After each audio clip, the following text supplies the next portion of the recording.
prepared questions for him.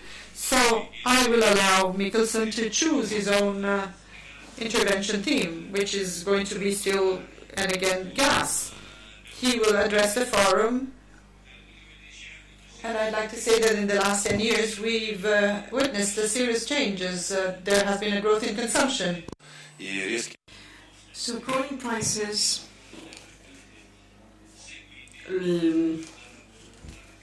was followed by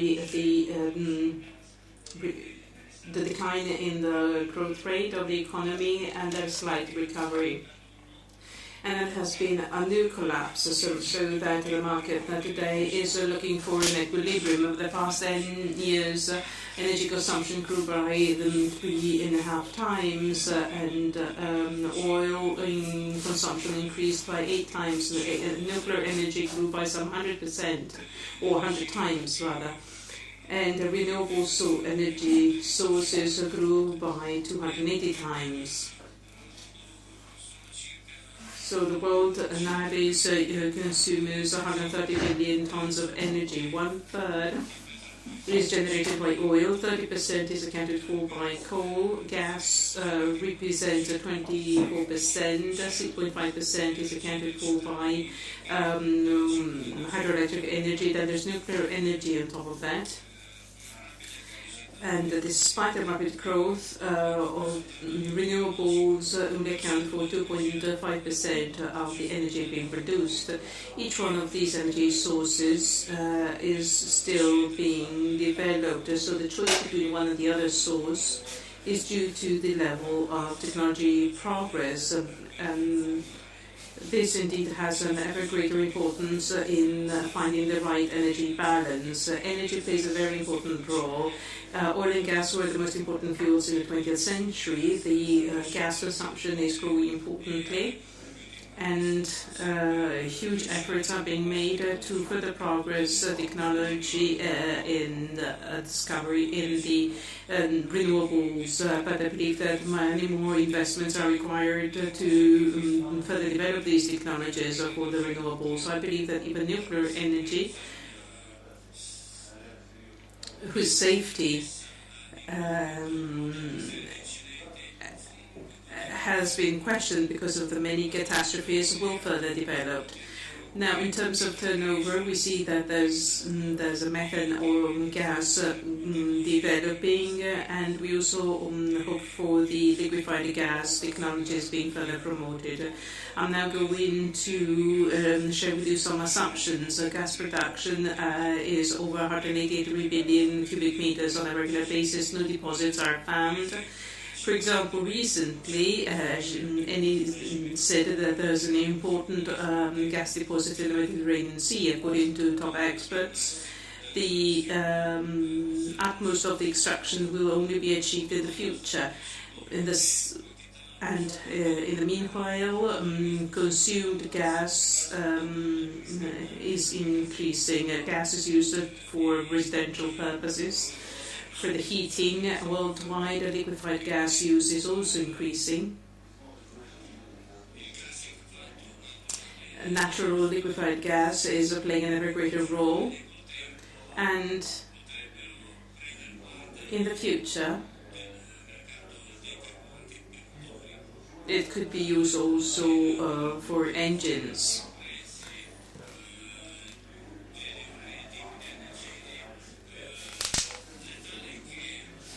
Prices are such that the reduction in the generators do not bring about any reduction at the consumer end. The wind energy costs as much as gas. How can we have so low prices? Well, coal gas produce a lot of pollutants, and the large-sized coal consumers, such as China, are trying to reduce the amount of energy being produced with a coal power station, especially in the highly densely populated areas. Wind power stations should be more disseminated, but that requires reserve generators and accumulators. But this is not always included where the energy balance is calculated. I believe that over time these factors are going to play an ever greater role. Gas power station is still less costly than other fuel power stations. And the yield is greater with gas than with other energy sources. The revolution of shale oil and shale gas in the US showed that extraction costs can indeed be reduced. Will the production cost be reduced also when it comes to liquefied gas? I believe so, because I believe that an important technology revolution is in the offing. The use of liquefied gas will bring about a reduction in the emission of noxious substances. So in the medium term, we can say that gas provides us with the best economic solution with a positive effect on the environment. Infrastructures are being developed worldwide for liquefied gas. LNG accounts for some 38% of all gas, some 50% of this is for the Asian markets. Large-size plants are available in 30 different countries, and the terminal for the regasification can process as much as 700 million tons. Liquefied gas is exported by 19 countries, and other implants will be produced. 130 billion tons. The ships for the transport of liquefied gas are now being built because the world market is growing. In 2014, the re-export of LNG grew by 44% as against 2013.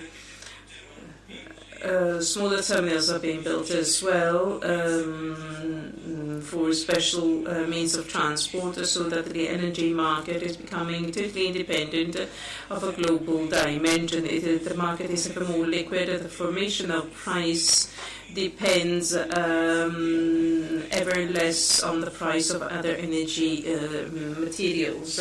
The development of the LNG market does away with the political barrier that, according to analysts, over the next 20 years, gas consumption will grow more than other type of energy sources. And before 2040, we'll see a growth of about 1.5 times. A Yamal project is being developed, and that will entail a plant manufacturing 16 million tons of gas. We hope that in gas, in the long term, will remain the most important source of energy for Europe too. Thank you.